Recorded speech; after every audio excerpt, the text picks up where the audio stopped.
আসসালামু আলাইকুম। আজকে আরও একটি গল্প নিয়ে আসলাম। একজন ছাত্র তার শিক্ষকের কাছে গিয়ে বললেন, স্যার, আমি এই জীবন রাখতে চাই না। কেন বাবা, কি হয়েছে? স্যার, আমার এই জীবন খুবই বিষাদগ্রস্ত, আমার মনে খুবই দুঃখ। ও আচ্ছা, তাই বলে তুমি জীবন বিসর্জন দিয়ে দিবে? হ্যাঁ স্যার, আমি এই জীবন রাখতে চাই না। ও আচ্ছা, তাহলে আমাকে একটি কাজ করে দাও।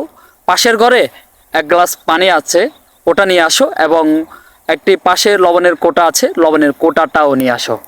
যে কথা সেই কাজ, ছাত্র এক গ্লাস পানি নিয়ে আসলেন এবং লবণের কোটাটা নিয়ে আসলেন।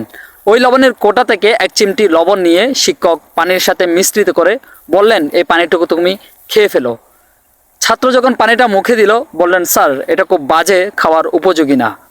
তখন শিক্ষক তাকে নিয়ে বারান্দায় বেরোলেন। তখন এক সুইমিং পুলের মধ্যে এক চিমটি লবণ ছিটিয়ে দিয়ে ওখান থেকে এক গ্লাস পানি তাকে খেতে দিলেন। তখন খাওয়ার পরে ছাত্র বললেন, স্যার, পানিটা খুব ভালো, খেতে খুব ভালো লাগছে। তখন শিক্ষক ছাত্রকে বললেন, বাবা, জীবনটাও এমনই।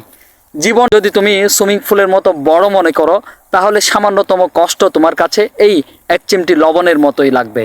তোমার জীবনে বড় কোনো ইফেক্ট ফেলতে পারবে না। আর যদি তুমি জীবনকে এক গ্লাস পানির মধ্যে সীমাবদ্ধ করে ফেলো, তাহলে তোমার জীবনে ছোট ছোট কষ্টগুলো মনে হবে অনেক বড় কষ্ট। সেই জন্য তোমার মনটা বিষাদগ্রস্ত হবে, তোমার এই জীবন রাখতে ইচ্ছে করবে না।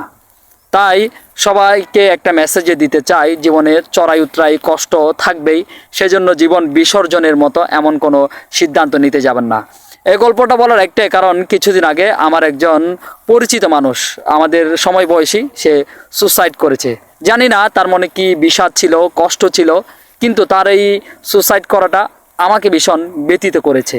এখনও যুবক ছেলে, আমাদের ইয়াং জেনারেশনের, খুব উদয়মান মনে হতো ছেলেটাকে আমার, কিন্তু তার এই অকালে চলে যাওয়া, তার এই ভুল ডিসিশন আমাকে খুব ব্যথিত করেছে। সেজন্য সবাইকে একটা মেসেজে দিতে চাই, জীবনে যতই কষ্ট, যতই চড়াই উতরাই থাকুক না কেন, একটা সময় সেটা আর থাকবে না। দুঃখের পরে সুখ এসে দুয়ারে দাঁড়ায়। আসসালামু আলাইকুম।